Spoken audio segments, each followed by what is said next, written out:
One winner on pole position and a few spots of rain in the air as well, just to add an extra element of intrigue. Should be another beauty. Let's enjoy this one in the company of Jack Bernicle and James Whitter. And indeed, Taron Mackenzie, who, cool as you like, just cruises in and settles in alongside us with 10 seconds to go to the warm-up lap. And Andrew Irwin, modest about his achievements and the possibility of a second race win here. Remember, he is now only 4 points behind his teammate Xavi Forres on the other Honda Fireblade. So Xavi could be the man he could displace, because it's another 19 points up towards Danny Buchan in 5th place. And of course, Danny are now only 2 points behind our guest Taron Mackenzie. Tommy Bridewell is in 3rd place. Josh Brooks is now 2nd, but 45 points behind his teammate Scott Redding. But more important than the points, of course, is the accumulated podium credits and that these lads rack up. That is going to be vital when they move on to the last 3 rounds.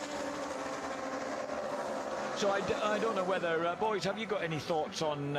sorry, Taron, sorry to disturb your examination of your phone. Oh, let me get the grid out of the way first. Andrew Irwin, Honda, fastest lap in race 1, heads up Jason O'Halloran and Josh Brooks. The second row of the grid, headed by James Ellison, who set a really good lap early on the Smiths BMW in front of Scott Redding and Dan Linfoot, another man who didn't score big points but scored big on the lap times. Tommy Bridewell down in 7th, ahead of Peter Hickman and Ryan Vickers. And Xavi Forres alongside Christian Idden, whose tyre just went completely absent in the second half of the first race, alongside Luke Mossey. And that meant that from fighting for the race lead and even briefly leading it, Idden ended up in 17th place. There is a flag warning of just a little dampness in the air. Yeah, I thought there would be spitting definitely outside. The start will be absolutely critical here once again, as we mind you, having said that, the battle was absolutely waged after these guys lit up their bikes. There's shenanigans at the back, Jack. Somebody been moved. Oh, something is back. being... Yeah, somebody swapping grip places. And I think someone's lined up slightly in the wrong position, trying to adjust things right now. It's Hector Barbara. So Hector Barbara there, just being replaced on bike number 80. In front of him, 81 Stapleford. Number 2, Glenn Irwin. Number 12, Luke Mossey. Big names, and they are buried in the pack at the moment. The lights will come on, and when they go off, we'll have action. Look at the angle of Andrew Irwin and that Honda, and he gets it off the line very well, but O'Halloran gets a blinder, and so too from the inside does Josh Brooks. Round the outside, ooh, this is going to be critical as they storm through into Campbell's. Everybody's, that's just such a terrifying sight as they all surge into the complex, with Jason O'Halloran leading the way, the first lap of 20.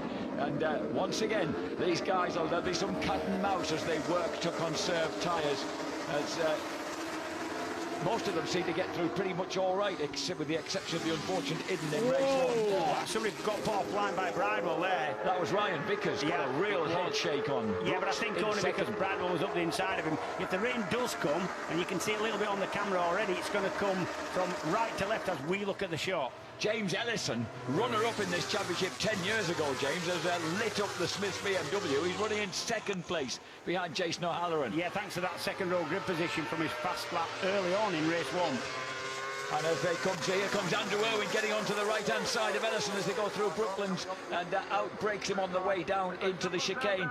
Brooks is also looking underneath the Cumbrian, but can't quite make it. So Ellison holds on to that 3rd place. There's his teammate right alongside, because that Dan Linfoot's got a good start as well. Linfoot up there on the yellow tag racing bike. Yeah, Linfoot also second row, and they've been a little bit tentative, I think, certainly through that chicane. You can see the white and red flags. That was a move by James Ellison that was instantly thwarted by Andrew Irwin, who moves back into 2nd place. Brooks hovering ahead of Hickman. Linfoot, Redding in 7th, Bridewell 8th, Buchan 9th ahead of Idden.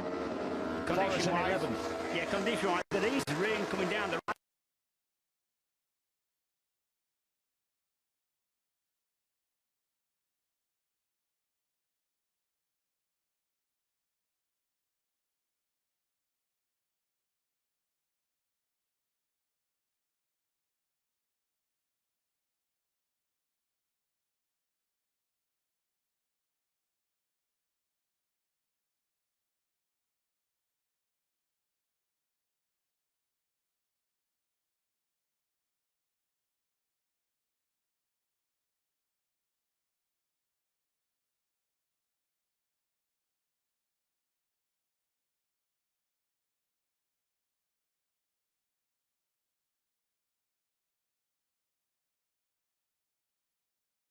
fact, he had a Tyco BMW each side of him as they veered to avoid him. Fortunately, they did. I think that it was put off by somebody. He thought it was put off shot, I think, before we got the shot. Yeah. And as they come into the final chicane, there was Josh Brooks leading the way. Second place Hickman, third trying to get on terms, Andy Irwin. And so are these turning in faster laps at this stage of the race? There's Brooks' fastest lap, 1:15.6. This is interesting now because Josh, he's so clever. He's now gapped them, and he can. I know he's had to use his tyre to gap them, but he can conserve his tyre now with the gap he's got. Whereas these lads behind are obviously going to have to use the tyre now to catch him back up. So. Yeah, do you think it's a little bit more difficult to gauge what that is, what that pace is? Yeah, that was exactly the question I was going to ask. How at the front do you gauge that rate that you need to travel Some at? people, honestly, some riders, Jack, can gauge their lap times down to, you know, less than half a second, a couple of tenths of a second, others not so.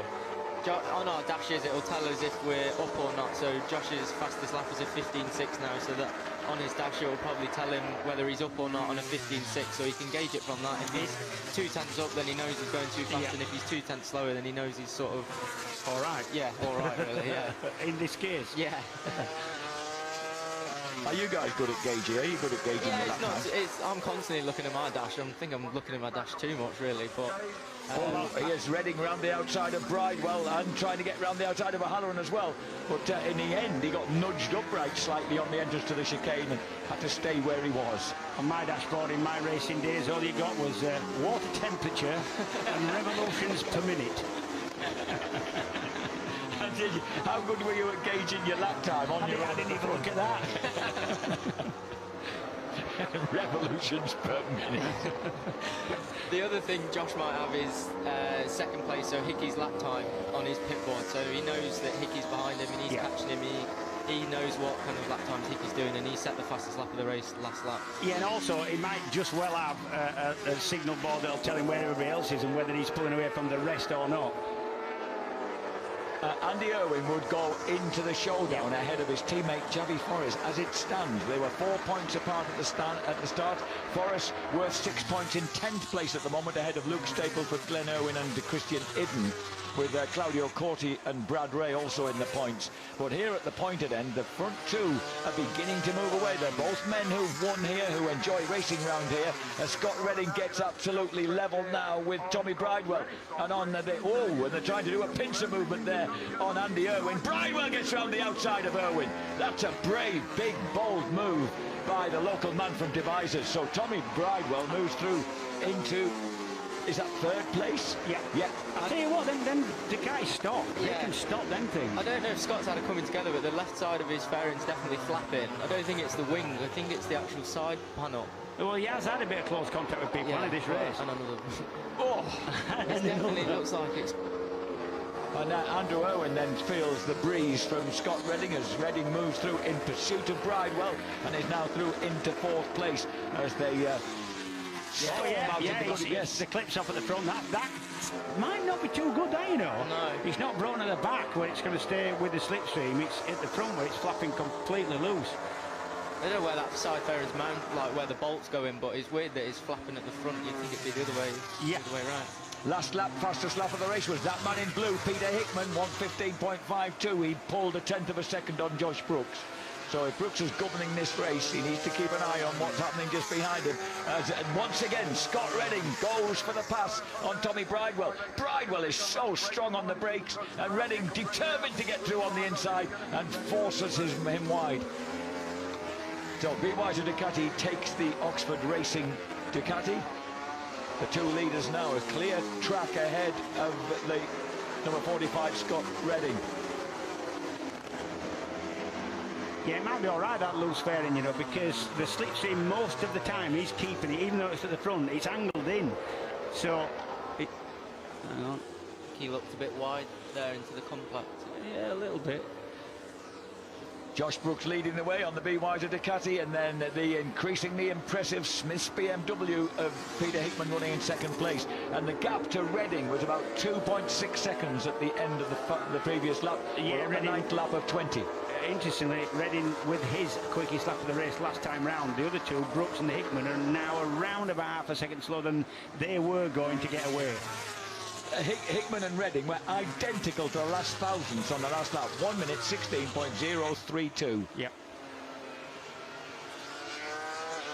And the spot that we're getting heavier spots of rain in pit lane, the report that we're getting from nearby as we watch. Oh, there's some great battles going on here, because we've got O'Halloran and Buchan elbow to elbow coming down towards the club chicane beside these guys.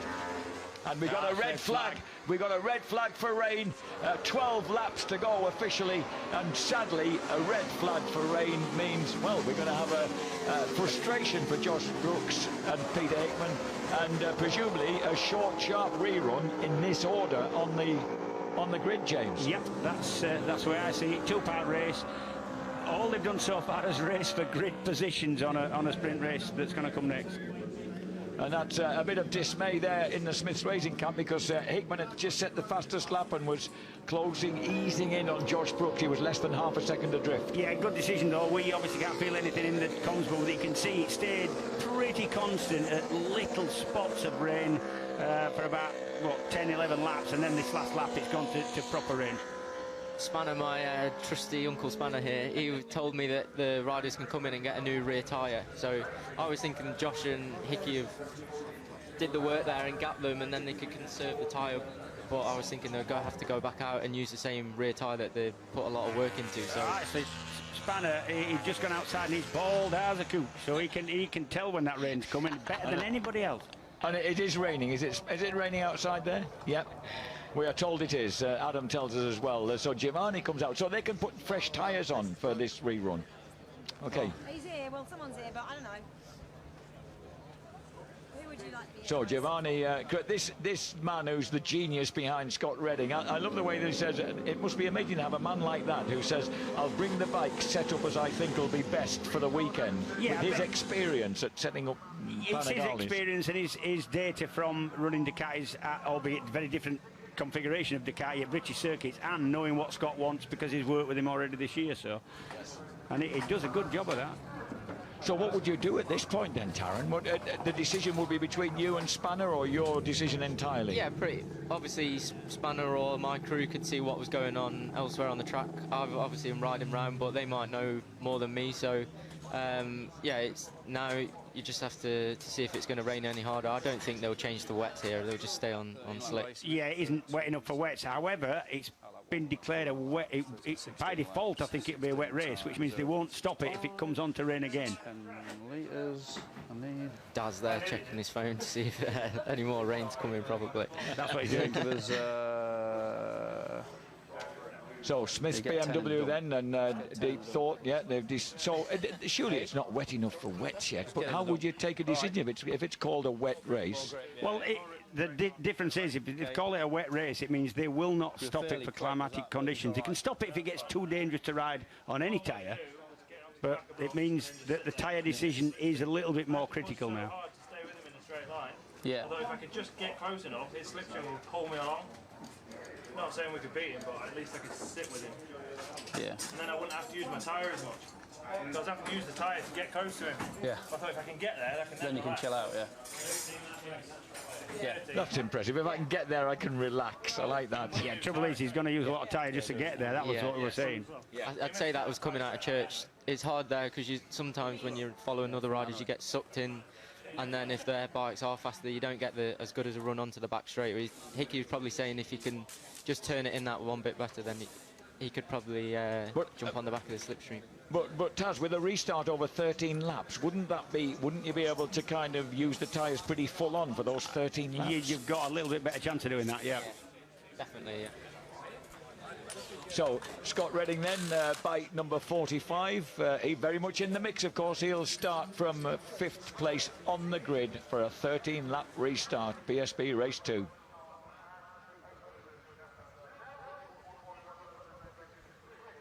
So lots of activity then down the pit lane as we watch. Here's Glenn Irwin, newly hired at the moment by Tyco BMW. He was running behind his teammate Christian Hidden in 13th place. Ahead of, keep smiling, Glenn. Ahead of Brad Ray and Claudio Corti. They were the point-scoring bunch at that point. Movono.com. Thank you very much, Glenn. Go faster. Josh Brooks then, the leader at this point. Let's see what will happen with the restart.